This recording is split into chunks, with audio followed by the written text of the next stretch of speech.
प्रथम question first question प्रार्थना समाजर प्रतिष्ठाता कोन আছিল प्रार्थना समाजर प्रतिष्ठाता कोन আছিল प्रार्थना समाजर प्रतिष्ठाता আছিল केशव चंद्र सेन मनत राखिब केशव चंद्र सेन আছিল प्रार्थना समाजर प्रतिष्ठाता क्वेश्चन नंबर 2 आर्य समाजर प्रतिष्ठाता कोन আছিল आर्य समाजर प्रतिष्ठाता कोन আছিল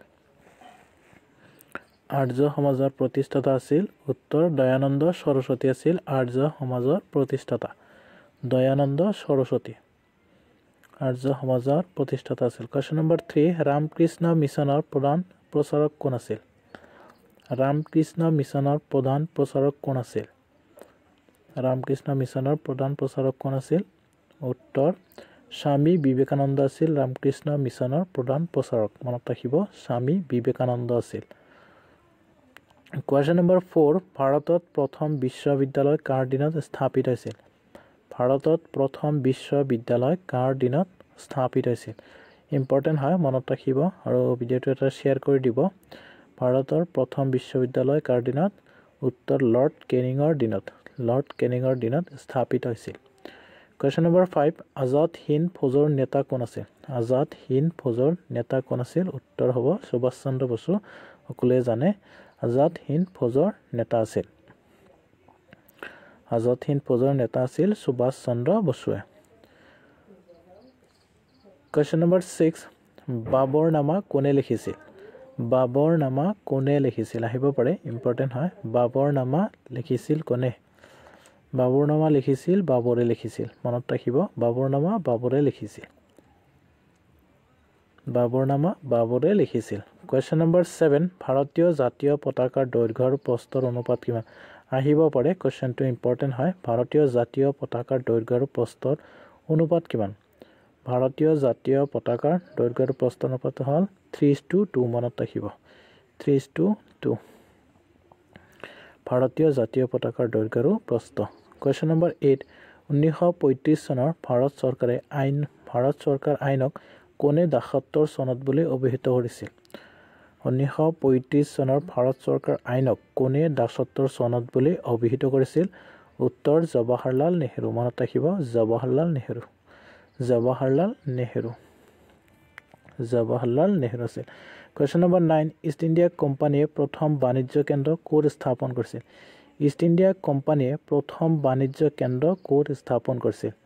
ইষ্ট ইণ্ডিয়া কোম্পানীয়ে প্ৰথম বাণিজ্য কেন্দ্ৰ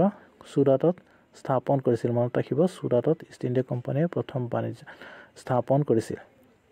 क्वेश्चन नंबर 10 ব্ৰিটিছ কোম্পানীয়ে অসমত তেওঁলোকৰ প্ৰথম ৰাজধানী ক'ত পাতিছিল ব্ৰিটিছ কোম্পানীয়ে অসমত তেওঁলোকৰ প্ৰথম ৰাজধানী পাতিছিল চেৰাপুঞ্জীত মনত ৰাখিব চেৰাপুঞ্জীত পাতিছিল ব্ৰিটিছ কোম্পানীয়ে তেওঁলোকৰ প্ৰথম ৰাজধানী পাতিছিল ব্ৰিটিছ কোম্পানীয়ে क्वेश्चन नंबर 11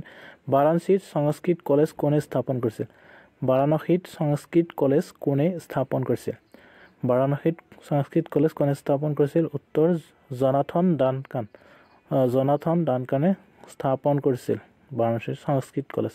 মনত ৰাখিব क्वेश्चन नंबर 12 প্ৰথম ঘূৰণীয়া মেজমেলত অসমক প্ৰতিনিধিত্ব কৰা ব্যক্তিজন কোন আছিল প্ৰথম ঘূৰণীয়া মেজমেলত অসমক প্ৰতিনিধিত্ব কৰা ব্যক্তিজন কোন আছিল প্ৰথম ঘূৰণীয়া মেজত অসমক প্ৰতিনিধিত্ব কৰা ব্যক্তিজন আছিল চন্দ্ৰধৰ বৰুৱা মনত ৰাখিব চন্দ্ৰধৰ বৰুৱা ভিডিওটো এটা শেয়াৰ কৰি দিব অনুগ্ৰহ কৰি আৰু চেনেলটো ইউটিউবত চাইছে যদি চেনেলটো সাবস্ক্ৰাইব কৰি ল'ব क्वेश्चन नंबर 13 বেংগল গেজেটখন কাৰ দ্বাৰা প্ৰকাশ কৰা হৈছিল বেংগল গেজেটখন কাৰ দ্বাৰা প্ৰকাশ কৰা হৈছিল বেংগল গেজেটখন উইলিয়াম হকিন্সৰ দ্বাৰা প্ৰকাশ কৰা হৈছিল উইলিয়াম হকিন্সৰ দ্বাৰা প্ৰকাশ কৰা হৈছিল क्वेश्चन नंबर 14 ভাৰতীয় বিশ্ববিদ্যালয় আইনখন কেতিয়া পাছ কৰা হৈছিল ভাৰতীয় বিশ্ববিদ্যালয় আইনখন কেতিয়া পাছ কৰা হৈছিল ভাৰতীয় বিশ্ববিদ্যালয় আইনখন 1904 চনত পাছ কৰা হৈছিল ভাৰতীয় বিশ্ববিদ্যালয় আইনখন 1904 চনত পাছ কৰা হৈছিল মনত ৰাখিব 1904 চনত क्वेश्चन नंबर 15 মোগল ভূমিনীতিৰ জনক কোন আছিল মোগল ভূমিনীতিৰ জনক কোন আছিল মোগল ভূমিনীতিৰ জনক আছিল তোডৰমল মনত ৰাখিব মোগল ভূমিনীতিৰ জনক আছিল তোডৰমল মোগল ভূমিনীতিৰ জনক আছিল তোডৰমল মনত ৰাখিব क्वेश्चन नंबर 16 বন্দে মাতৰম কোনটো স্বাধীনতা আন্দোলনৰ স্লোগান আছিল মনত ৰাখিব ইম্পৰ্টেন্ট হয় আহে কোশ্চনটো পৰীক্ষাত মনত ৰাখিব বন্দে মাতৰম কোনটো স্বাধীনতা আন্দোলনৰ শ্লোগান আছিল উত্তৰ স্বদেশী আন্দোলনৰ শ্লোগান আছিল বন্দে মাতৰম মনত ৰাখিব স্বদেশী আন্দোলনৰ কুৱেশ্যন নম্বৰ 17 সত্যমে জয়তে এই কথাৰ ক'ৰ পৰা লোৱা হৈছে সত্যমে জয়তে এই কথাৰ ক'ৰ পৰা লোৱা হৈছে সত্যমে জয়তে এই কথাৰ লোৱা হৈছে মুণ্ডক উপনিষদৰ পৰা সত্যমে জয়তে এই কথাৰ লোৱা হৈছে মনত ৰাখিব মুণ্ডক উপনিষদ কুৱেশ্যন নম্বৰ 18 সতীদাহ প্ৰথা অবৈধ হিচাপে ঘোষণা কৰা ব্যক্তিজন কোন আছিল সতীদাহ প্ৰথা অবৈধ হিচাপে ঘোষণা কৰা ব্যক্তিজন কোন আছিল মনত ৰাখিব ইম্পৰ্টেণ্ট হয় সতীদাহ প্ৰথা অবৈধ হিচাপে ঘোষণা কৰা ব্যক্তিজন হ'ল বেণ্টিং আছিল সতীদাহ প্ৰথা অবৈধ হিচাপে ঘোষণা কৰা প্ৰথমজন ব্যক্তিজন কুৱেশ্যন নম্বৰ 19 ভাৰতৰ জাতীয় সংহতি পৰিষদ কেতিয়া গঠন কৰা হয় ভাৰতৰ জাতীয় সংহতি পৰিষদ কেতিয়া গঠন কৰা হৈছিল ভাৰতৰ জাতীয় সংহতি পৰিষদ 1961 চনত গঠন কৰিছিল 1961 চনত মনত ৰাখিব 1961 চনত তো জাতীয় সংহতি পৰিষদ গঠন কৰা হৈছিল কুৱেশ্যন নম্বৰ 20 কুৱেশ্যনটো আপোনালোকে কমেণ্ট কৰি জনাব কি হ'ব কাৰেক্ট আনসাৰ ভাৰতীয় সংবিধানে স্বীকৃতি প্ৰদান কৰা বৰ্তমান ভাষাৰ সংখ্যা কিমান আপোনালোকে কমেণ্ট কৰি জনাব আৰু ভিডিঅ'টো চোৱাৰ কাৰণে বহুত ধন্যবাদ থাকিল আৰু এটা শ্বেয়াৰ কৰিব ভিডিঅ'টো অনুগ্ৰহ কৰি সো এইখিনিয়ে আজি 20টা কুৱেশ্যন